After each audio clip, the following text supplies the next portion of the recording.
Taking a break on the Smoky Mountain 500. It's been kind of overcast all day and kind of drizzly, but it's been nice. The roads are some smooth gravel to a lot of rough rock, kind of kidney busters. A couple washouts here and there, and they're pretty cool. This is more of an endurance thing, I think, than anything. Is how long you can endure. I guess with the fog or whatever else, I haven't seen anything really like pretty to look at. But we get a lot of this stuff around here, so it's just like, this is the road. Haven't really filmed anything up at this point because it really hasn't been much of anything, but getting kind of dirty finally, you know, getting around. But nice roads, truck's doing fine so far. Yeah, so it's checking in with everybody, just saying, hey, I'm okay, and we'll continue down the road.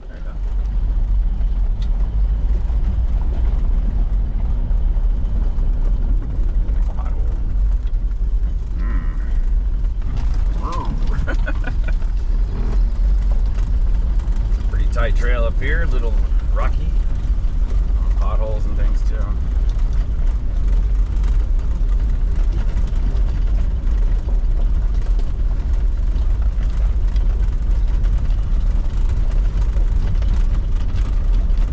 Stabilization's working because it sure needs it.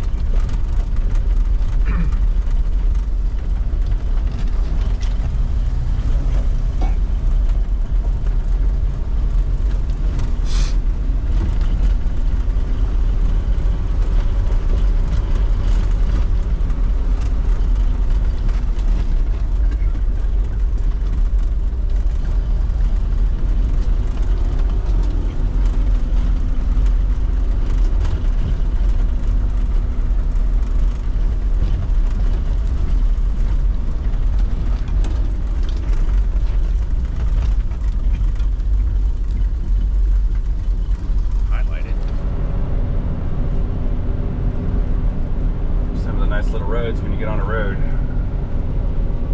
not much farther from camp to get down the mountain. Beautiful stuff up here.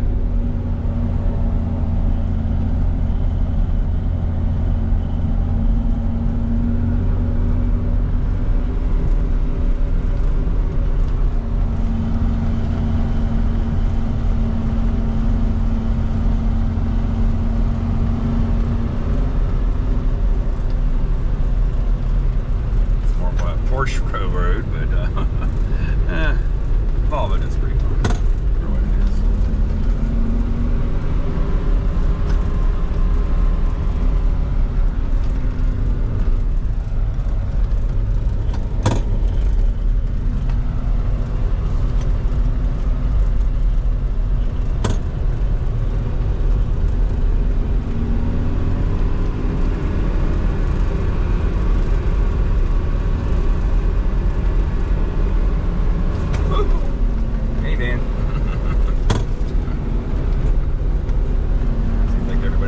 All sides of roads up here.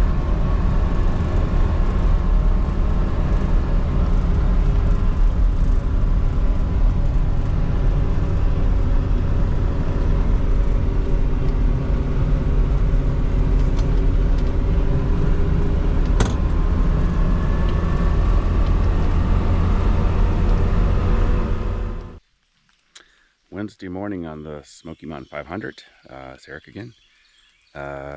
I'm some campground up in the mountains. Let's head to Suches.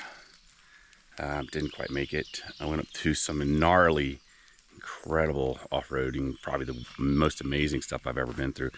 It's like a rock garden and potholes and craters, and I had to use 4 low and all locked up. And if I didn't have 16 inches of clearance on my Volvo, I probably would have had issues, but I was all by myself, so I was super safe, and it was interesting. But I got to a point I just couldn't drive anymore, so I just pulled over, and here we are somewhere. Volvo did wonderfully. It's kind of doing its thing. We are, morning's finally coming open. It's all dirty, dirty, dirty. You can see the swooping of dirt on it, the dust coming up. Yeah, So yesterday was an eventful day. I came upon, well, I knew some riders from when I camped last night, or the previous night. And yesterday was our first day of actually driving around. And one of the guys I met on the internet to meet up for this place, to do this route. He was riding with another guy. We caught up to each other, hung out, talked for a bit, and they went ahead of me. And so about 45 minutes later, I was coming down the road. They were gone because motorcycles are very fast on this trail, and I'm just lumbering along. But I did pretty well. And I see one of the guy's motorcycles on the ground on the curb, and another guy on a phone. And I was like, oh my God. I jumped out, and one of the guy, the motorcycle down, dropped it, or somehow slid his bike down and then flew off the side of a 50-foot cliff down into the woods. And the other guy's on the phone trying to get 911, and he was talking to that, and I'm looking down, and luckily for us, it was a switchback, so I saw a road further down, because it was a straight cliff, probably a 10-foot cliff right off, and then he went another 40 feet down the hill and hit a tree or something. I'm not really sure what happened, but there was another switch. We were on a switchback, so I was able to go down. So I ran, took the Volvo down and around to the bottom of that where he was, and he was conscious, and I was like, wow. And I knew he wasn't quite right, but he was he stood up, and I'm like, okay, but he was way ahead of me, and I couldn't even get up the hill. It was impossible. So he was trying to walk, and I said, no, get on all fours, crawl, and scoot. So he started scooting. He got to a point and stopped, and he looked at me like, did we camp? How do I know you? He had a concussion. I was like, oh boy. So at least he's conscious. He was using all his arms and limbs to get down, and eventually worked his way down to the road where I was. And he wanted to take his motorcycle helmet off. I said, no, don't do that. And the other guy comes around, and with his motorcycle, he borrowed my phone some more to do some, to call his wife to make sure everything's okay. But he had gotten to 911, and probably 20-30 minutes later, sheriff showed up, because we're up in the middle of nowhere. And then ambulance and rescue and everybody showed up. His mind cleared up pretty quick from didn't know who we were to, oh, hey, I know these guys. And then he just had a sore back, but he wanted to ride home. Everybody's like, whoa, now, man, I don't know about that. So EMT looked him over and passed him. He said it was okay, but he was still beat up. And the other guy had to take off. He had to take off. I said, I'll just, we weren't obligated to this guy, but I said, well, I'm no time limit here. I'm just having fun. So talking to sheriffs and everybody, and he was like, man, I don't know this guy. I said, well, I kind of follow him down, but he got on his motorcycle, which was fine. And he rode into town. I can't remember the town right now. The next town, and we got dinner. I bought him dinner. I was like, "Cause we'll make sure he's okay." And he found a hotel right around the corner, and he was starting to feel it then, because I think all the adrenaline wore off, and he was feeling beat, like he just ran through it. And I'm hoping he's okay. I dropped him up at the hotel. He walked in. He rode his motorcycle there too, and gave him some ibuprofen, like 2 tonight and 2 for tomorrow. And so yeah, that was interesting. So then it got dark, and we were supposed to get to Suches, Georgia, and I decided to just drive on. I was by myself, and that's when I got into the gnarly off-road. Yeah, so literally, if I didn't have this truck with 16 inches of ground clearance and locking differentials front and rear, in the dark, by myself, I went to Uwharrie, and this was worse than Uwharrie. I was like, wow, this is insane. What am I doing? But there's only one way I had to go. I couldn't even turn around. And if I turned around, I would go right back through the same stuff again. So I kept going, got through all this hard stuff, and I got to a place where it was a plane crash. I'll show you that in a second. There's a little plaque, and there was a little opening. It was the first flat spot, which you see here. And I'm like, wow, I'm just gonna just camp here because I am tired. And it was only like 8:30, maybe 9 when I pulled up. So let me see what we can pull over here for this little plaque. Everybody wanted to see it, maybe you could read it. It's like a local airplane crash back in, wow, I don't know when it was. Yeah, 96 or something.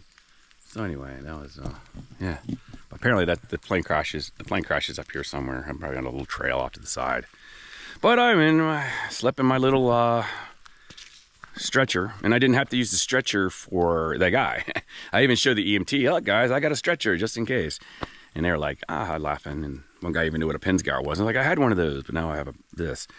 And we had a good time. This attracts attention like nobody's business, in a good way. No one's been negative about it, been like, whoa, that's just different. So anyway, heading down to Suches now. I texted the guys, and like, what the hell is this road? And they're like, oh, it's easier after this. I'm like, oh, great. So hopefully this morning is going to be a little better. I haven't had any footage because it's been overcast and kind of rainy, and yesterday was just a whirlwind of just getting going. It actually dried out in Georgia. From Tennessee down to Georgia, it was damp, and the road, I mean, no dust. But then I was driving, I guess we were in Georgia, because I don't really where we are on the map. And then I just noticed there was like an inch of dust on all the plants. I'm like, whoa. And then I'd look behind me, and it was just a cloud of dust. So, in the dusty land. But it's a little damp and a little misty this morning. Maybe it'll cut down the dust. Anyway, it's going great. I'm having a great time. This is more of an endurance thing. Yeah, it is. You try to make it fun. I'm making it fun. But if you had a spouse that doesn't, like to do light camping, this is not it. This is literally endurance. It's bumpy. You're driving all day, and it's the roads are. We have regular roads too, so just right on asphalt for a while, and then you're back roads and then a lot of gravel, and up and down the hills and things, and shifting and drifting. Yeah, mostly just high gear. I hadn't hit low gear into that road down there. I'll try to. But anyway, this once again, here's Eric on the second driving day of the Smoky Mountain 500, heading to Suches and beyond. I'll see y'all later. This last clip is the only video footage I have of the accident of the guy when he went over the cliff on his motorcycle. So that's all I've got for now. Thanks. Yeah, we got the whole works just showed up, so I guess I didn't have to use my army stretcher to get Greg out of here, but there's a lot of folks here, and yeah, this is my first day ever doing this. Yay! You can see why I'm on 4 wheels, and that's still kind of hairy, but yeah, we got all kinds of folks here. He seems to be real alert, so it was an interesting experience. I'm sure he'll tell you all about it. He went off like, yeah, you just have to hear it from him. He's got his helmet off now. He seems like he's smiling. He wants to ride his bike. We're like, hell no. So anyway, I'll go. Bye.